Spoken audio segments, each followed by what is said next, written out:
Hello guys, magandang araw.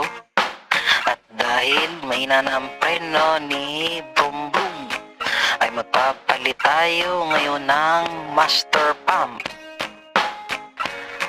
Okay, so ito siya bagong mabili. Bale, nasa 400 plus din siya. Sabi ng asawa ko siya kasi pinabigyan natin kasi medyo busy tayo. Okay, gagawin na natin. Let's go! So, ayan. Dahil wala tayong cameraman, so naka-fix lang siya sa city holder. Nasa bintana nakabit. So, ayan. Umpisa na natin. Alright! Ayan guys. Baka naman. Wala namang bayad mag-follow at mag-like. Pindutin nyo na.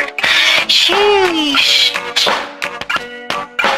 Kung gusto nyo, share nyo na rin para mapanood din ng iba yung talent natin.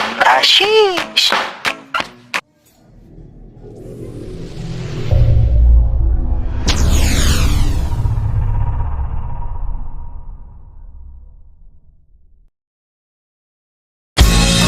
So, ayan. Kailangan na talaga po nating palitan ng master pump dahil basag na pala yung kalitan ng side mirror nito. Shit.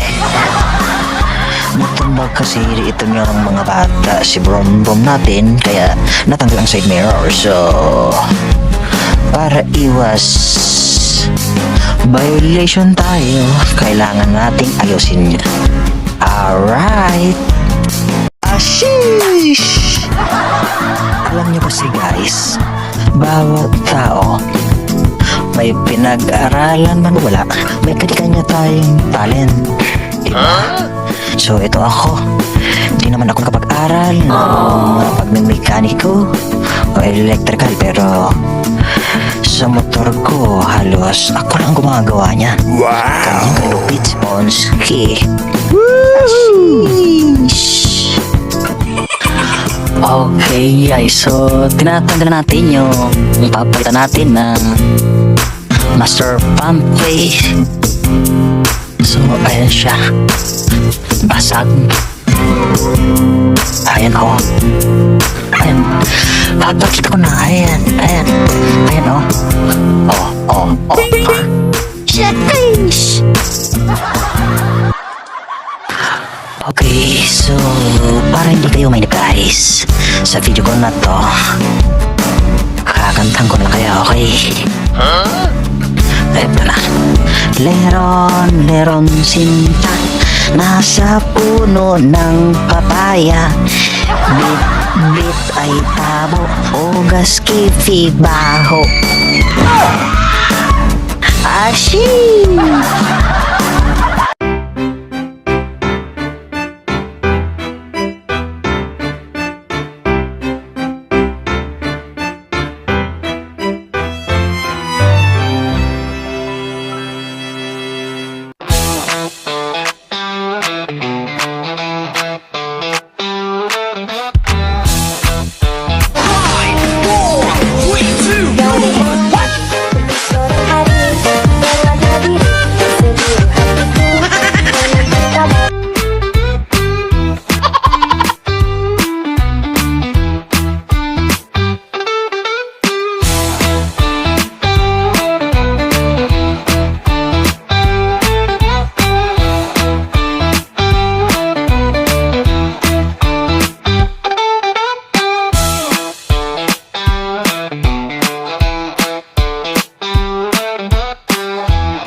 So, ayan guys, i-bleed na natin yan. So, sa pag-bleed ng mga brum-brum natin ay may kanya tayong paraan dyan. Sa akin naman ay syempre sarili kong paraan ang gagawin ko dyan. Okay? So, kung gusto nyo matutunan kung paano mag-read, pwede kayong manood sa YouTube. Ayan, kaya sa Google, so search nyo lang. Okay, guys. Alright. Okay, so para manatiling maayos ang ating broom, parang tao lang yan, parang hayop. Kung anong kailangan nila at kung ano ang kahinaan nila, so kailangan natin i-check yan. Kung sayo pag nagugutom, pakakainin natin. Kung sa atin namang mga service, syempre kung ano ang problema, kailangan natin i-check yan. Alright, guys? So, ganoon lang kasimple yan. Okay? So, ito, check na natin yung paina niya kung okay ba. Oh. Yeah. Ayan, malakas na. Pwede. Isa. Right. Okay. Ayan, okay na. So, ganun lang kasimple, guys. Kung may mga nararamdaman tayong problema sa ating mga broom, so kailangan i-check natin yan. Hindi natin kailangang magbayad para natin sira o kung ano naman ang problema ng ating broom. Okay? So kailangan nating matuto. Alright? Okay, so yan lamang, guys. Maraming salamat sa inyong panunod sa video na to. Alright? Bye-bye! Shoo!